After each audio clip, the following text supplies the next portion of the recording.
Nous sommes à nouveau reconnaissants au Seigneur pour le privilège twongeye kandi gushimira umwami ko dufise amahirwe yo kuba hano kuno mugoroba ngo dusenge kandi dusubire tuvugane ku ijambo ry'Imana tureke umwami asubire atuvugishe atubwire. Turacari mu gihe c'ubuntu, Imana iracatubwira icishije mu ijambo ryayo, kandi ukundi gusha turashobora kwishura ku byo itubwiye, tukemera tugakosorwa, tugahabwa umuhezagiro kubwo ubutunzi bw'ubuntu bwiwe. Ntituzi harasigaye igihe kingana gute. Ico tuzi nuko igihe ari kigufi kandi ni kibi, ni igihe gikaze, ni igihe giteye ubwoba, kandi ku rundi ruhande ubwiza bwinshi bw'iki gihe ku bantu bose bahamagawe n'Imana, abakiriye ubuntu buvuye kuri we, barongoye we nawe. Mwene data Rusi amaze kubivuga. Ejo nzogenda mu gitondo kandi nzogenderera Malaysia, Indonesia, Philippines na Singapore, hamwe n'ukwizera be n'ukwizigira ko Imana izohezagira ubwoko bwayo, kandi abandi bazohamagagwa ngo basohoke baze kumva ijambo ryiwe, hanyuma bategurwe kubwo umunsi mwiza mukuru w'ubwiza wo kugaruka ku mwami Yesu Kristo. Igihe abaririmbyi bavuga abantu b'Imana mu ndirimbo ya kabiri, sinibujije kwibaza ko bose bategerezwa gukurikira inzira yabo, kandi muri bo nta n'umwe yagomba kwihitiramo inzira yiwe. Bose bari bafise inzira Imana yabaciriye, niyo yabacishamo. Turavye ku mpera, nico cama gihambaye. Imana irabivuga umunsi umwe ahantu runaka ngo nimurabe impera ryawe. Ukoze gutyo ukibagira ibihe byose, maze ugacuraba intango ukaraba n'impera, aho rero ibyo bibiri ni iby'ubwiza, kandi impera rero niyo y'ubwiza cyane gusumba intango. Ariko ahantu hatari intango ntihashobora no kuba n'impera. Rero mu buzima bwacu Imana igomba kugira intango, hanyuma ibikurikira hama kubw'ubuntu izoheraheza. Ego nivyo biroroshe kuririmba ko woca muri ibyo bintu. Igihe umwami wacu yari mu murima i Getsemane agwana, ku buryo icuya catemba nk'amaraso, yavuze ati numva nihebuye, ati nokwifuje yuko kino gikombe condengana, ariko ntibibe ivyo ngomba, ariko byose bibe ivyo ugomba. Uko rero natwe niko tudashobora kuvuga ibindi bitandukanye, tukavuga tuti kugomba ko Imana haba ariko kuranguka. Kandi rimwe na rimwe Imana ica inzira zitumvikana, izo kumbure twebwe tutoshobora gucamwo, tutoshobora gutahura, ariko mu buryo bw'imbere tukemera iby'Imana ikora byose. Turazi ko ari inyabushobozi, ni inkomezi kugira ngo ifashe isohore ibyo byose, ibisohoze mu buryo bwiza. Mu by'ukuri ntitwumvise ijambo ry'umuntu, ariko twumvise ijambo ry'Imana, kandi amasezerano y'Imana yama aho ntanyiganyiga. Yego ujya mwigisha umwami Yesu yabwiye ibyo yategekanya mu ijambo ryiwe. Twasomye hano muri Zaburi 105 ku murongo w'8 ngo yama yibuka ijambo ryiwe. Umurongo w'8 yama yibuka isezerano ryiwe iminsi yose, ijambo yashinze yama ryibuka, ukurunganwe rugenda rukurikirana gushitsa ibihe bidashira. Iryo sezerano yasezeranye na Aburahamu, indahiro yarahiye Isaka. Yego, ica mbere bisa n'ica nyuma. Isezerano yasezeranye na Aburahamu akayongera kuri Yakobo, ayitsindagira ngo ibe icagezwe kuri Isirayeli, ngo ibe isezerano ry'intahava. Isirayeli yose nayo yashizwe mu iryo sezerano. Ibyo ni byo by'ububasha kandi by'ubwiza. Turazi yuko Imana yakoze isezerano na Aburahamu, irisohoza na Isaka, irirangura na Yakobo. Igihe Isirayeli yahaguruka ngo ibeho, Mose yarasohotse arahaguruka azana Isirayeli yose gushika ku musozi Sinayi, gushika aho bakoze isezerano, gushika kuri wa munsi ya Mana yayerekera Aburahamu ikamuha isezerano, ikamuha isezerano. Iyo Mana nyene, Imana imwe y'ukuri iriho, yaramanutse mu muriro ku musozi wa Sinayi, itanga iyo mpano y'isezerano ku bwa Isirayeli nk'ubuntu, neza nk'uko isezerano yari yahawe Aburahamu niko yahawe ubwoko bwose bwa Isirayeli. Ariko iruhande yaho yahaye isezerano muri Isaka na Yakobo, mbere hazanwa amabwirizwa y'isezerano rihoraho, hama harimwo amasezerano. Iby'Imana ikora byose biri mu masezerano. Ayo masezerano akazana ukwizera, ukwizera nako kukazana ugusohora amasezerano. Ico nico gihambaye. Imana iravuga mu ijambo ryayo, ikazana amasezerano tukavyumva tukavyizera, ukwizera kukazana ugusohora kw'amasezerano. Hanyuma imirongo mike kure haravugwa Yosefu hano ku 15 kuri Yosefu ati, nimukore kubona robanuje amavuta, ntimugire ico mugira abavugishwa nanje.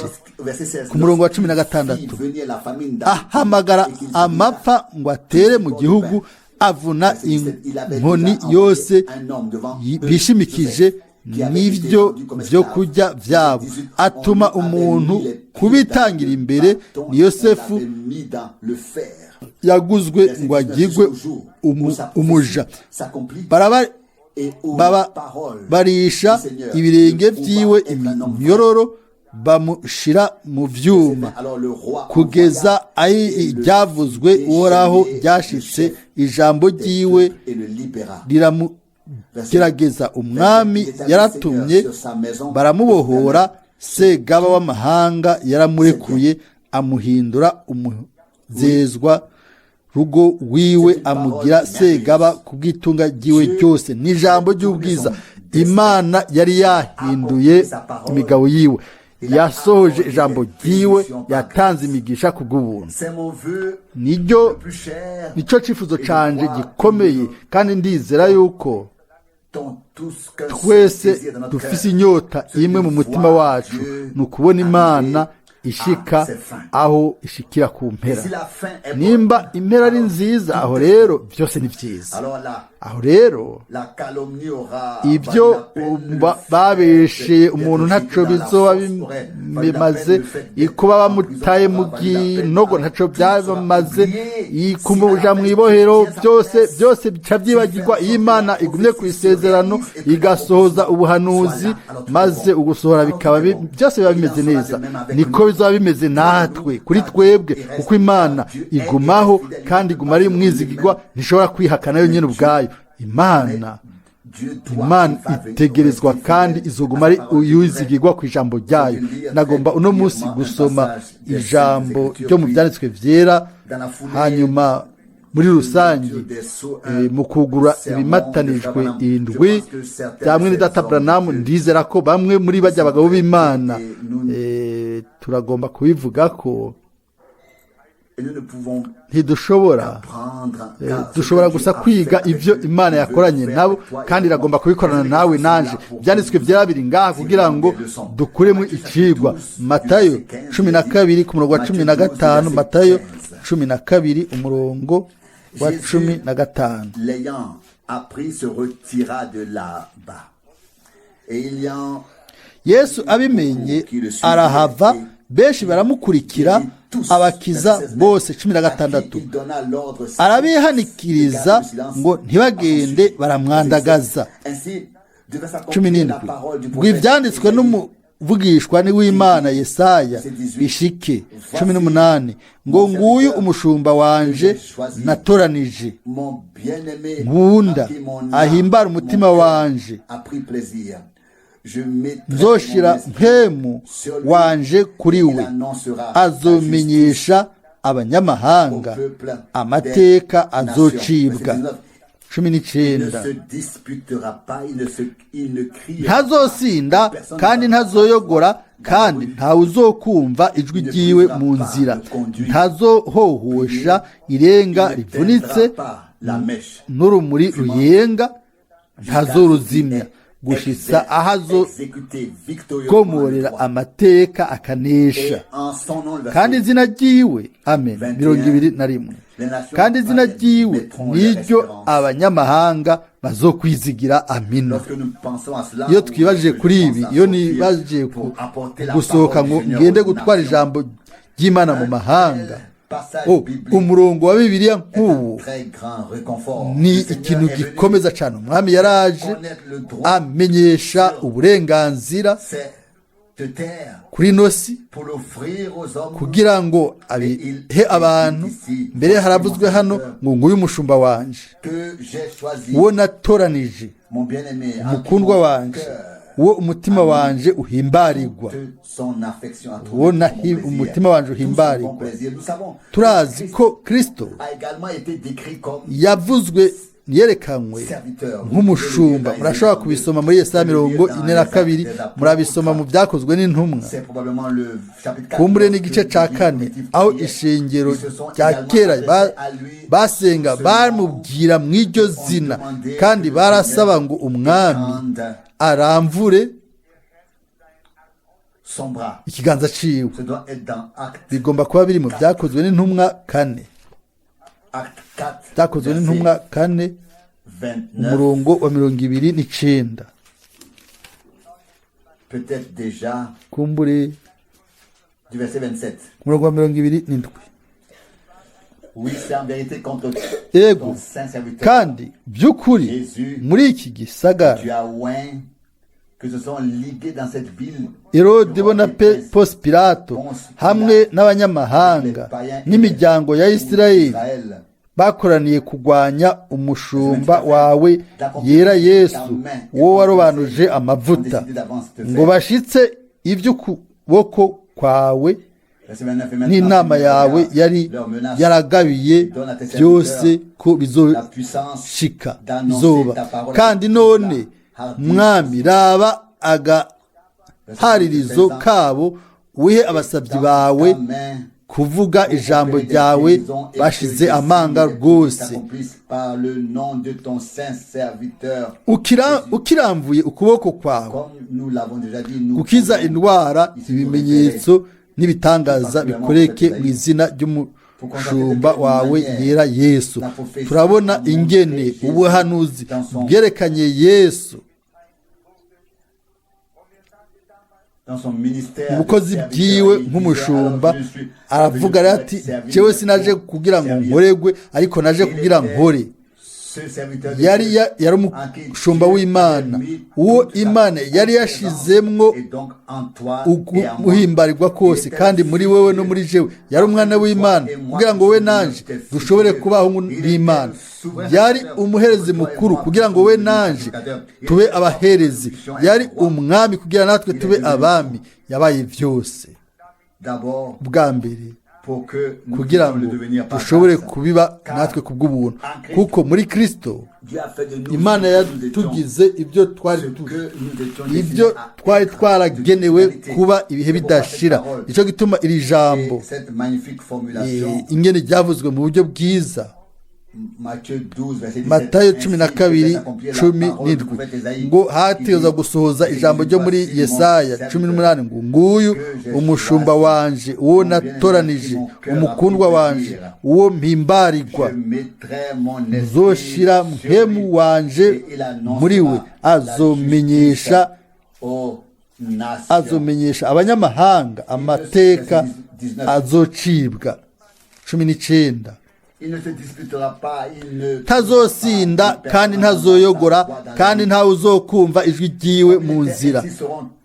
nk'uko byari yarameze niko n'abashumba be bazome, nta nduru, nta bihari, nta guharira, ariko ugutangaza ubutumwa bwiza bwuzuye amasezerano meza yuzuye, gutangaza ijambo ry'ubwiza iryo Imana yahishuye. nta na rimwe twumvise umwami ariko arasemera canke agwana nk'uko bivuga ngo ntazoyogora, nta numwe azokumva ijwi ryiwe mu mabarabara. Benshi baramwumva ariko aravuga ubutumwa, ariko nta numwe yigeze amwumva ariko arasemerera, ariko araharira. Oya, yarashobora kuvuga gusa ngo haranditswe, hanyuma yama agwanisha ijambo ry'Imana.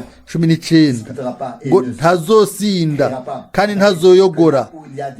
Murazi ahari uruyogoyogo hama hari induru, uwa mbere ica kabiri, hanyuma ica gatatu, hanyuma ucurindira yuko ibyo bitera imbere gushika ku mpera. Umurongo wa 19 ngo ntazosinda kandi ntazoyogora, kandi ntawe uzokumva ijwi ryiwe mu nzira. 20 ntazohosha irenga rivunitse, n'urumuri ruyengayenga ntazoruzimya, gushitsa azogomorera amateka akanesha. Iryo jambo kunesha riri muri byose. Niwe wanesheje Golgota, kandi ibintu byose amabitwara mu nsinzi yiwe. Yego, ibintu byose mu nsinzi azobishitsa ku mpera, ntazohagarara gushika byose abasibiwe bose mpaka bagiye munsi y'ibirenge vyiwe, maze uburenganzira bwiwe bwose bukagaragara kubw'ubuntu. Turabyizera n'umutima wacu wose, kandi uko niri ryungane ryiza ku 21. kandi izina ryiwe niryo abanyamahanga bazokwizigira. Aha rero si ngomba kwinjira mu nyigisho, ariko umwami Yesu mbe mu buryo bworoshe ntiyavuze neza. Yarabuye ati, ntimufate inzira y'abanyamahanga, ndabarungitse mu ntama zazimiye zo muri Isirayeli. Matayo 10:55. Murashaka kubisoma mu kiganiro cya 10. Aravuga ngo hano ngo abanyamahanga bazokwizera mu izina ryiwe. Ubwa mbere Abisirayeli isezerano nabo, hanyuma amahanga n'isezerano, hanyuma gusubira mu Bisirayeli. Byose biratonze neza, byose biri mu mugambi w'Imana umeze neza. Niko na Yakobo yavuze mu Byakozwe n'Intumwa 15. Nibyo nyene yavuze hano, nikumbure ni mu Byakozwe n'Intumwa 15. Niho bene data bari bakoranye. Yego, Byakozwe n'Intumwa 15 murongo wa 13.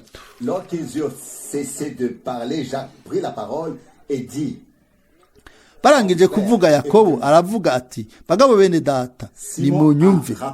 Simoni yabiganiye ingene Imana yatanguye kugenderera abanyamahanga ngo ibarobanuremwo ubwoko bw'izina ryiwe. 15. amajambo y'abavugishwa nayo ahuye n'ivyo, nk'uko handitswe ngo hanyuma y'ivyo nzogaruka, nzogerera nubake urusago rwa Dawidi rwatemvye, nongere nsanasane ahashize hawo ndaruhagarike. Mbega si vyiza ko bano bantu b'Imana bari barongowe neza, bamurikiwe na mpwemu yera, imisi yose bashobora gutondeka neza inkuru z'agakiza nk'uko byahimbara Imana. Umurongo wa 17. kugira ngo amasigarira y'abantu barondere Uhoraho, n'amahanga yose yitirirwa izina ryanje comme mon peuple, dit le Seigneur, qui niko uhoraho agize akora ibyo byose. Ntiyavuze gusa ariko irasohoza. Amahanga azoshira ibyizigiro byayo muri we. Yakobo yarahagurutse aravuga ati abahanuzi bose barabyemera ko Imana izokwegeranya ubwoko mu mahanga, hanyuma ikazoca igaruka igasubira gusanasana inzu ya Dawidi. Turabona ibyo byose bisohora mu buryo bw'igitangaza imbere y'amaso yacu. Gwehe 17. Kugira ngo amasigara y'abantu barondere uhoraho, niko uhoraho agize akora ibyo byose. Turagomba kuba mu byo Imana iriko irakora. Ntitugomba kuba mu bintu by'iwacu duhimbye, mu nzira z'iwacu twikoreye, mu byiyumviro byacu. Oya, turagomba kuba mu mugambi w'Imana w'agakiza. Turagomba kwemera tubemwo, twinjiremo, tubonemo ikibanza cacu ku bw'ubuntu bw'Imana, kugira ngo natwe ubwacu tube muri ba bandi bazoshika ku gutunganywa. Amen. Hanyuma hari umurongo mugufi wa 18.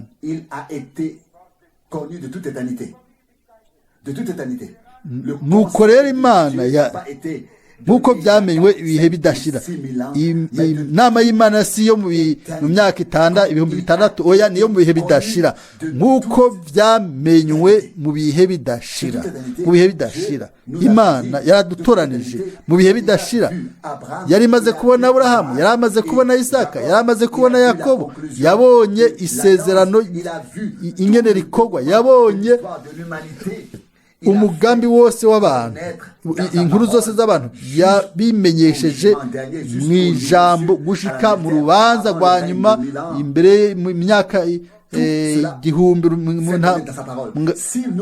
Iyo turavye mu byanditswe vyera, dushobora gusa gushikama mu kwizera kugira ngo twizigire Imana mu buryo bushasha bwuzuye.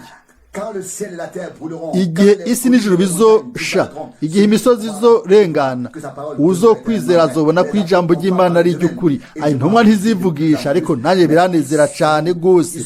Ariko iminsi yose baragaruka mu ijambo ry'Imana. Iyo bashobora kwihata, yaba Pawulo mu byanditswe mu cete c'Abaroma canke mu cete c'Abaheburayo canke mu bindi vyete,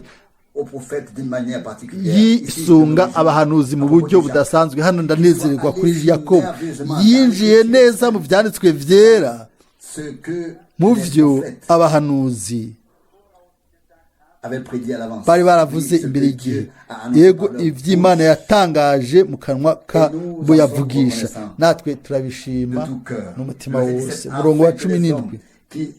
Kugira ngo amasigara y'abantu barondere uhoraho, n'amahanga yose yitirirwa izina ryanje.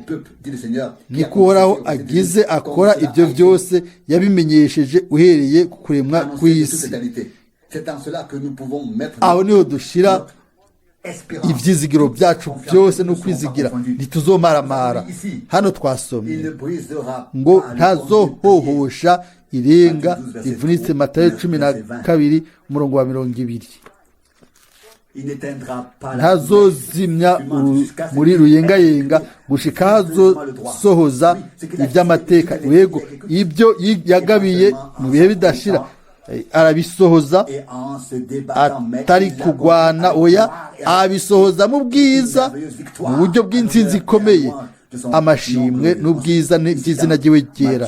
Hano muri Matayo kandi mu gice c'9, iri jambo iyo twibajije ko kugenya no kusarura, ndagomba kuvuga mu buryo bw'impwemu no kugenya. Hano muri Matayo 9 umurongo wa 36.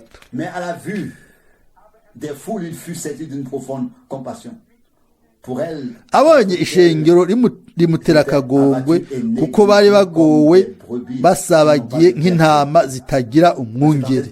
37. Maze abwira abigishwa biwe ati, ivyimburwa ni vyinshi, ariko abimbuzi nibo bake. Nuko nimwinginge nyene ivyimburwa arungike abimbuzi mu vyimburwa vyiwe. Murabona ivyo ivyanditswe vyarabivuga, yatewe akagongwe, yabonye igugu ry'abantu, hanyuma acabwira abigishwa,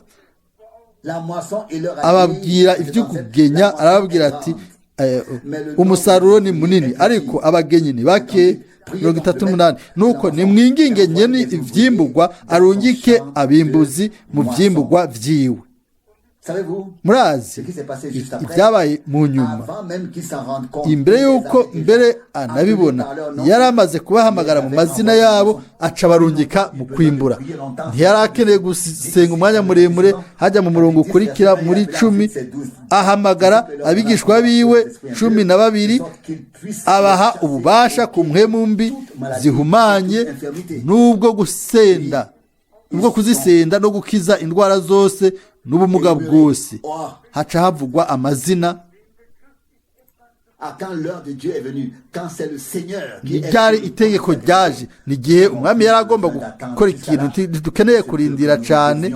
Oya, kumbure turagomba kurindira umwanya muremure ngo hanyuma kwihangana kwacu kukaja kure. Oya, iyi saha y'Imana idodoye icitangura gukora, irahamagara, irarungika, yego igaca ihishura ubwiza bwayo n'ubushobozi. Aho rero nta muntu n'umwe ashobora kumuhagarika.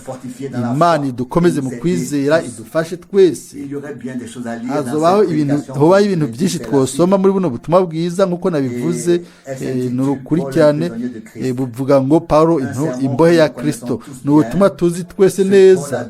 Uwo Paulo yashoboye kwandikira Filemoni, ndibaza niwe yandikiye ati jewe Paulo imbohe ya Kristo na mwene data Timoteyo, ndarungitse indamukanyo kwa mwene data Filemo uwo dufatanije. Wenyene ubwiwe yivuga nk'imbohe.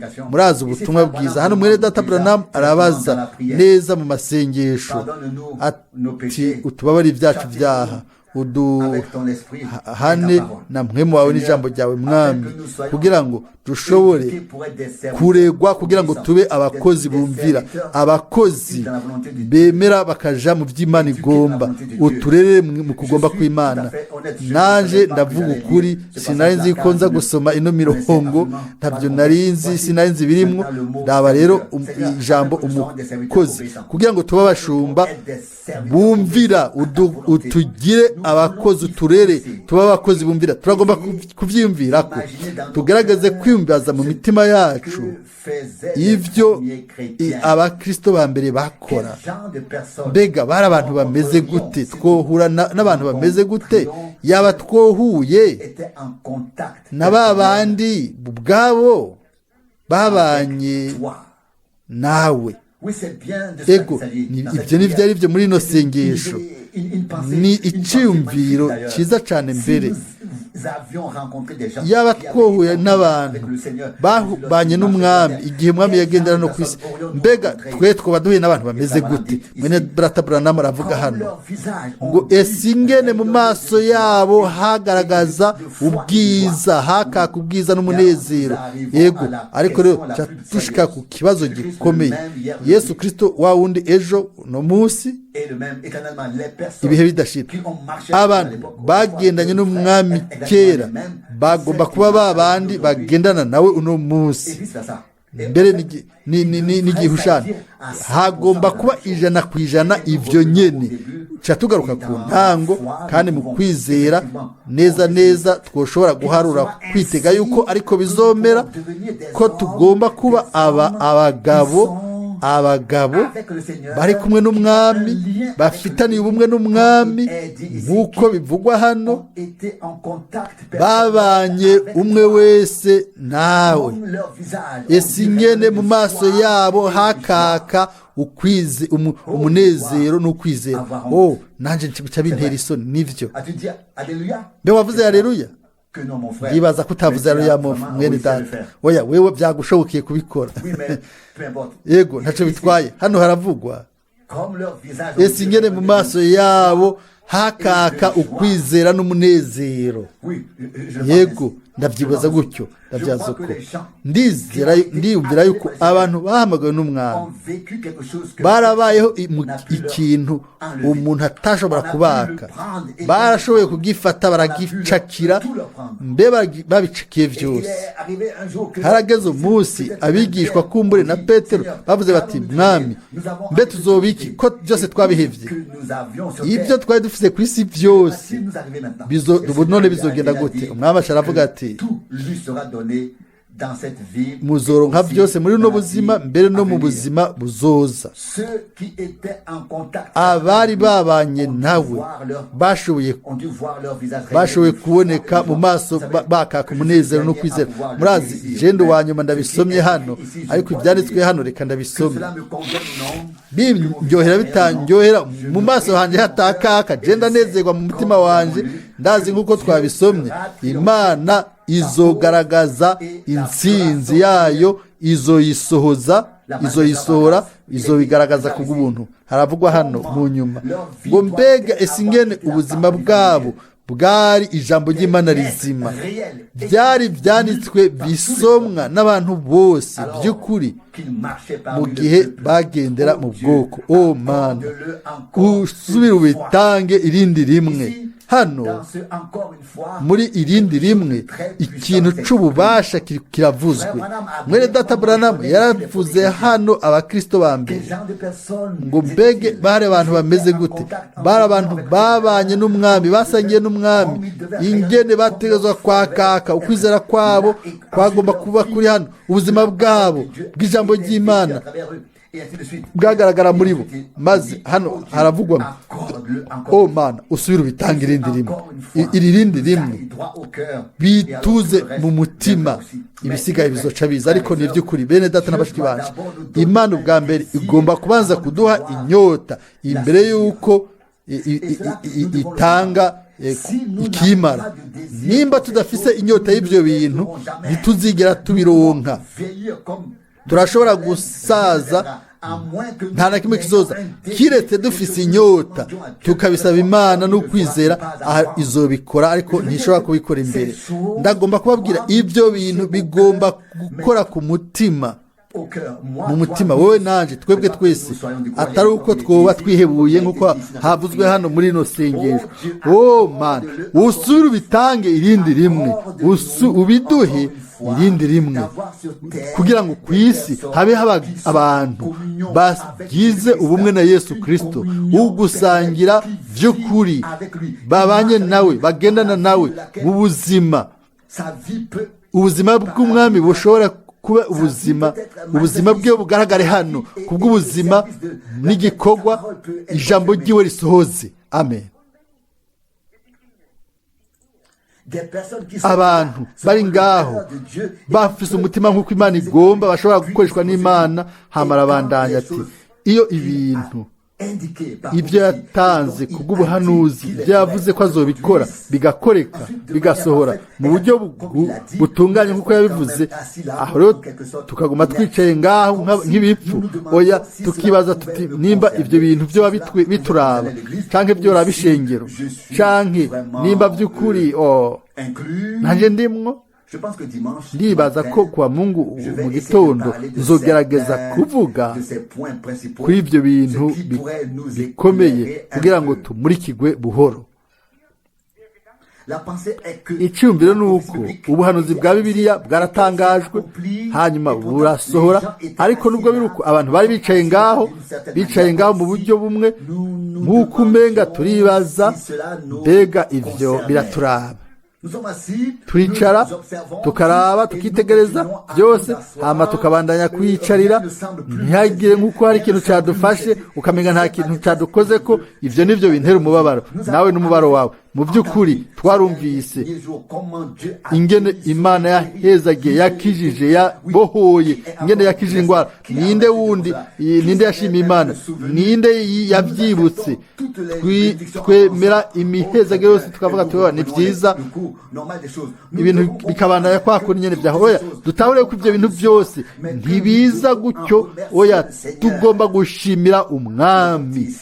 Hano kandi haravuzwe iyindi mvuga ko tugomba kuzana ibindi n'ibi. Murabona, iyo umuntu acokora ishengero ntabwo uba ucokora ishengero, uba ucokora Yesu Kristo. kubera iki umpama? Ni gute Pawulo yashoboye kwizera n'ubwenge bwiwe bwose ko abo bantu yari karahama? Mu by'ukuri yari Imana iyo yibaza ngo ariko arakorera. Murazi ibyo byanditswe. Sawuli yari ku nzira y'i Damasiko, yariko ahama bizera, maze umwami aramubonekera aramubara ati, Sawuli, Sawuli, kubera iki uri kurampama? Yari kahama abana b'Imana, ariko umwami yari mu bwiza, ariko yabwiwe ngo kubera ko umpama. Mu by'ukuri nk'uko wabikoreye umwe muri bajya batoyi banyizera, nibyeje wabikoreye.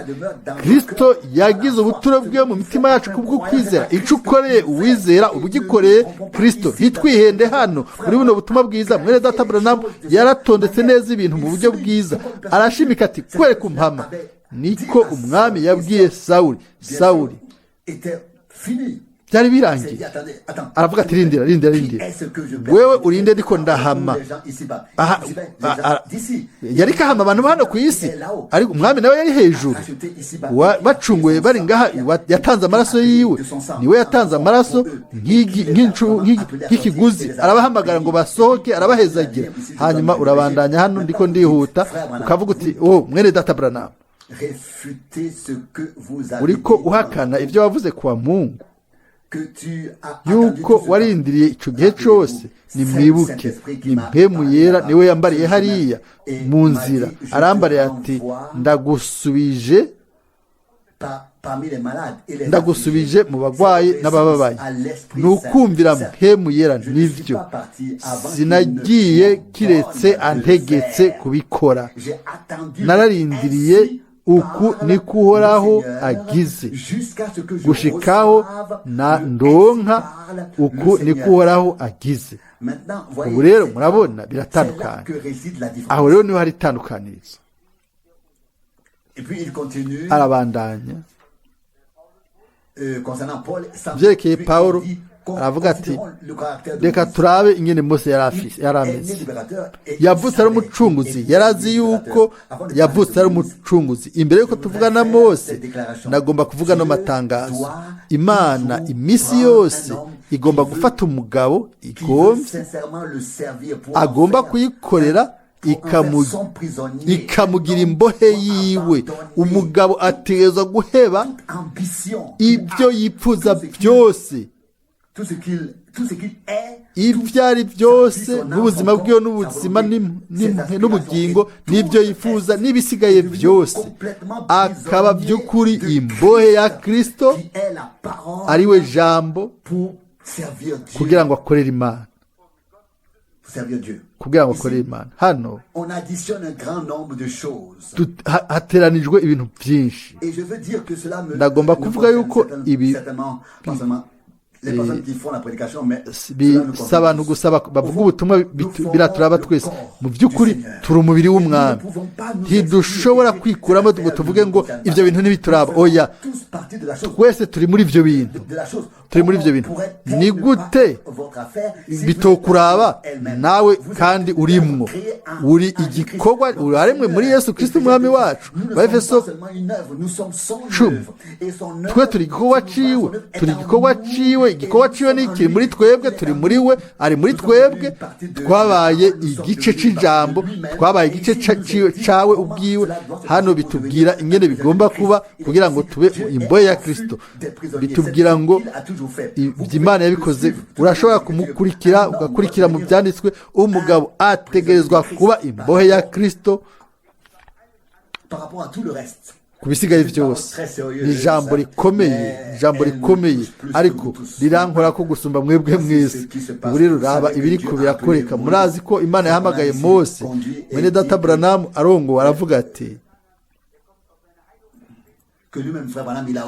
Branham ubwiwe yakoze ibintu vuba, araza mu bikorane byo gukiza. Ati, raba rero nimurabe ibyo twakoze, twishe umunyagiputa. N'ibyo Mose niwe yabikoze, murabizi mwese. Natwe hano twarihase, twararisenze mu bikorane by'amasengesho gushikaho amajwi yacu yasaraye, tukagerageza gusohoramo ikintu, gukuramo ikintu kugira ngo dukore ibintu byose bishoboka, ariko twabonye yuko byose ari ugupfa ubusa, kunanirwa. Dutegereza kugaruka tugasubira mu bugaragwa. Nivyo hano mwene data Branham ariko asigura ko Mose agiye gucungura yaciye umunyegiputa, arihuta amuhamba mu mucanga, hamaca aragenda. Agereranya rero igikorwa ciwe ca kera, mbega ubuho mibeze gute? Avuga ati mbega wagumye uri iki? Twaragerageje, twari hasi, twarasenze mu bikorane by'amasengesho kugezaho amajwi yacu yasaraye, tukagerageza gukora ikintu ego. Hanyuma rero acabona ati byabaye ubusa ubusa ubusa ubusa. Ibiki habaye iki? Habaye iki bakundwa? Nivyo turashobora kugwana, tukwinginga, tugasenga uko tugombye rwose kugeza ijwi ryacu rihera, natwe ubwacu tukananirwa, turetse ubwacu tubanje kwiroranya n'amajambo y'Imana. Uburyo bwonye bwo guhezagirwa n'Imana ni ukurorana n'ijambo ryayo. Nta bundi buryo buriho bwo gukora bwa mpemu w'Imana. Niko bimeze ku majambo y'Imana. Ijambo ry'Imana n'igikorwa c'Imana birafatanye.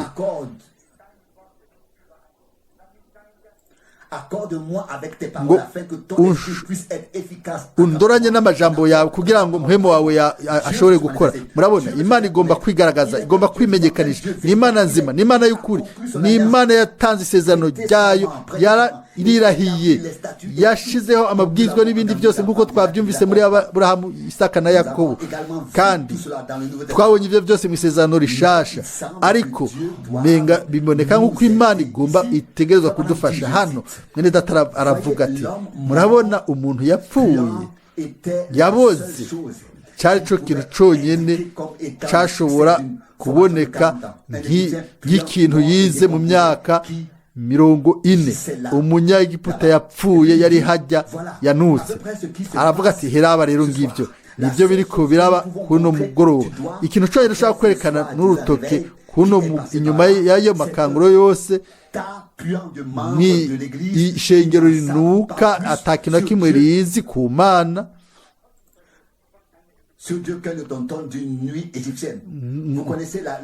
Murazi iyo mvugo ya mwene data Branham. Yari umuntu w'Imana, mu by'ukuri yari umuhanuzi w'Imana. Abatabizi kandi mubimenye, yari umwe mu bagabo b'Imana bakomeye, waciye kuri nosi afise ibango ritumbereye, umuhamagaro neza nk'uko ata muntu yigeze awugira hano ku isi. Hano aravuga ati inyuma ya byose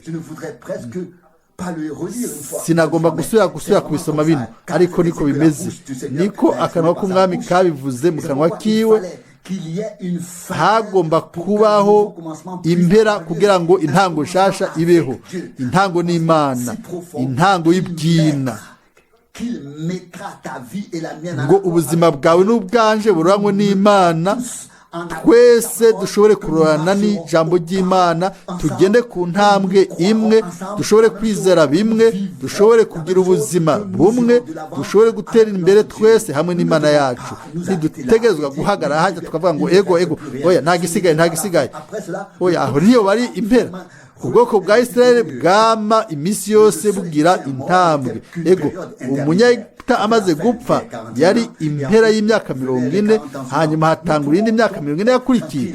Dutekane, oya, yari mu gice cyo hagati nk'uko tubisoma hano. Ariko ni nyuma y'uko umukino wabandanije niho igitsindo caciye cinjizwa, umuhezagiro w'Imana uragaragara. Hano haravuga ngo maze ku mpera ntiyashobora no gusubira kuvuga. Mose yari umucunguzi yatoranijwe. Imana mu by'ukuri yari ifise umuntu wayo yatoranijwe nk'imbohe. Yego, icyo nico kintu kuno mugoroba nta ibindi byifuzo mfise kiretse kubona imana ingira wewe nawe nanje itugira izo mbohe kugira ngo duce mu bintu bitandukanye n'ivyo, ariko ivyo bintu bibe bifise intumbero, bibe bitomoye. Yego nibyo bataco bisobanura, imana ntiyo kwemera ko biba kiretse bifise ico bisobanura n'intumbero mu buzima bwawe no mu buzima bwanje. Haravugwa hano ngo imbere yuko ibyo yagomba bisora yagomba kubanza kuba imbohe, ariko avuga Yosefu hano, hanyuma acaba umuntu ahamba yavuye mu kasho, yavuga gusa icyo imana yamushize mu kanwa. Aho niho imana yakoze ikorera muri we, nibyo natwe dushaka, atari ubutumwa burebure cyane oya, ariko tuvuge iby'imana igomba kuvuga ubu, tureke imana ubwayo ivugire muri twebwe kugira ngo imana ishobore gukora. Hanyuma tutareka imana ngo ivuge, tuzoreka n'imana ngo ikore. Iyo tuvuze natwe nitwe duca dukora, ariko iyo imana ivuze niyo icyo ikora. Yego biraciye bugufi cyane nk'igisoro cyo kugwiza. Reka ubwacu twiyegurire umwami, tuvuge tuti mwami, turamaze kubyumva kuri Yosefu mu Zaburi 105 yabaye mwene data Branham agarutse muri bwa butumwa ngo yaciye mu nzira igoye kugira ngo ahezagirwe n'umwami. Ubwoko bwose bwaraje, aca atangura kugabura ibyo kurya. Ni munyizere, ntiyishira hejuru. Yarazi ko imana yabikoze uko, yarazi ko atari ibyo akwiriye, ariko yashimiye imana ku bw'ibyo, nta kindi. Niko natwe tuzobikora ku bw'ubuntu. Ndavuga ubwo rero imbohe umukundwa wa Kristo yuzuye ububasha ubw'umwami. Ego amen. Nivyo umuntu abwira ujya musozi ati nutembe uje hajya, akizera ko ivyo yavuze bizosohora, azoyibona bisohora, azobona bisohora. Nimwaguma muri jewe, amajambo yanje akaguma muri mwebwe, nimwemera mukaba iyegu yanje, mukaba munsi y'ingogo yanje, muwe n'ijambo ni ikintu kimwe. Yego ku ntango yari ijambo yari imana, ijambo ryambaye umubiri, igira ubuturo muri twebwe, wa wundi ejo uno munsi nibe bidashira. Nimwaguma muri jewe, murabona guma muri jewe. Mubone ko imbere yuko Yosefu asohoka yagomba kuzanwa. Yego murambabarira, hariho ijambo hano, hariho ibintu byagomba gukugwako imbere yuko ahura n'umwami wiwe. Arabandanya kuvuga hano mu akanya. Yego kugira ngo ubushobozi bwa Kristo bugaragare, yagomba kumongogwa hanyuma akerekanwa. Yego yagomba murazi nyine imana ikora. Kumbure imana ifata urwembe rudakarishe nk'uko bivugwa kare, ngo abatwara mu bugaragwa kugira ngo abakureho abace igiparo, hanyuma akuramwo abatizwa amavuta abashire ku ntumbero. Murabona ibyo ngomba kuvuga mwene data, turi ku mpera. Imana igomba gukora icyo igomba gukora nyene, irashobora gukora icyo igomba. Arashobora gufata umwe ikamutwara mu bugaragwa, ikamukuraho umushatsi, ikamuca igipara. Singomba kuvuga oya icyo Imana igomba gukora twe ntacyo tuzi. Oya twe dufata imigabo tutazi neza icyo Imana igomba gukora, ariko imbere yuko tubibona izokwishura, izosoza ijambo ryayo uko nabivuze mu kanya. Imbere yuko Imana yishura, birakwiye yuko iyi nyota iza muri twebwe mu buryo tugira inyota. Sindiko ndavuga hano kuboroga ijoro ryose, oya sivyo ndiko ndavuga. Oya ni inyota yo kugira Imana ishobore kugaragara. Aho niho ndiko ndagaruka ku ijambo ryanyibukije Matayo 10 cyangwa Matayo 9 iheraba ivy'Imana igiye gukora. Hanyuma haranditswe ngo itegerezwa izokora mu minsi ya nyuma, izobona igikoresho cyo gusarura, izobona igikoresho cyo guhonda ingano. Umurimyi wese arazi agomba kuba afite igikoresho igihe atanguye kwimbura. Nivyo agomba kuba afise urukero canke umuhoro, hanyuma imashini yo kuhura yo guhura ingano yego umwimbu ureze. Igihe nasoma yuko Imana igomba gukora ikintu mu gihe cyo kwimbura, ko igomba kuba ifite igikoresho byaciye biba ibyanje bitomoye. Hano turavuga ukugenya mu buryo bw'impwemu, turiko tuvuga ubwami bw'Imana. Umwami wacu yavuze ati igihe yabona igugu ry'abantu ati umwimbu ni munini, umwimbu ureze, ati abimbuzi ni bake, ngo nimusenge nyene umurima arunyike abakozi mu mwimbu. Inyuma rero akanya kakurikiye, inyuma byari byamaze gukoreka, niho mwene data Branham avuga ati ngomba kwihereza Imana kugira ngo ingire umuhini muri ino misi ya nyuma. Ntibyoroshe, ariko Imana imaze gutegura byose guhera kera. Imashini yo gusarura n'ibijanye imaze gutegura ibyo byose. Nimba tugomba guca mu bishoboka n'ibidashoboka, umuntu agatukwa mu gushikaho bamuyoberanya. Ariko turazi kiko kiraba si n'ikindi ni wa mugwanizi, sivyo? Mu gihe cyose Satani azoba atarabohwa, ibintu byinshi bisobaho, ariko twizigira Umwami ashire mu mutima wawe n'umutima wanje ibyo twumvise ko n'umugoroba. Umwami ahamagara ubwoko bwiwe ngo busohoke buve mu mahanga imbere y'uko asubire gusanasana ihema rya Dawidi nk'uko yari yabigeneye imbere y'uko isi n'ijuru bibaho. Ariko arabikora ubu, ariko abikora mu buryo bw'intsinzi ikomeye. Twabyumvise hano muri buno butumwa bwiza ubwo mwene data Branham yibukije abakristo ba mbere ati Mana, natwe dushobore kuba abantu nk'abariya bajya abakristo ba mbere bagendana n'Umwami, bayeho muri ibyo byose, hanyuma bakabona ingene yabambwe n'ingene yazutse no kuduzwa mu ijuru. Bari abantu abo twokwiyumvira, ariko bari abantu nkawe nanje, hamwe n'ukwizera n'ubushizi bw'amanga mu mitima yabo yuko Imana yari yakoze ibihambaye. Barabibonye, barabyumvise, natwe turabona kandi turumva, kandi tuzogira umwimenyerezo hamwe n'Imana nk'uko yabivuze muri ano majambo. Mwami abahezagire mwese, abe kumwe na mwebwe mwese, kandi munyibuke mu masengesho yanyu. Amen. Turahaguruka kubwo amasengesho. Data wo mu ijuru, twese hamwe tuje kuri wewe, turagushimiye mu mitima yacu mu bwina kubwo ijambo ryawe ryera ry'igiciro. Mwami, twarize mu majambo yawe ingene wakoresha abakozi bawe mu gitondo no ku mugoroba. Warabahitsemwo, warabacaguye, urabategura, urabitegurira mu buryo butandukanye. Mwami Imana, isengesho ryacu ni kuri mwene data igihe azogenda atwaye ijambo ryawe, ashire ubwoko bwawe ngo ahamagare, kandi Mwami ibyo ugomba guhamagara, Mwami waramuteguye, umuce mu nzira. Mwami umaze kumuha igipara, twavyumvise, kugira ngo ashobore kuza hajya kubw'ubwiza bw'izina ryawe. Mwami, kugira ngo izina ryawe rihabwe ubwiza, atari umuntu oya Mwami, ariko kugira ngo wowe uhabwe ubwiza, ukugomba kwawe kuranguke. Mwami, kuno mugoroba ndagushimiye kandi ndaguhaye ubwiza. Twese tuje kuri wowe Mwami, turagusavye Mwami, utanga ubuntu, utanga ubushobozi, utange n'intsinzi, maze ibyifuzo byacu ni uko izina ryawe rihabwa ubwiza, ubutumwa butwagwe kure cyane gushika ku moko ya kure.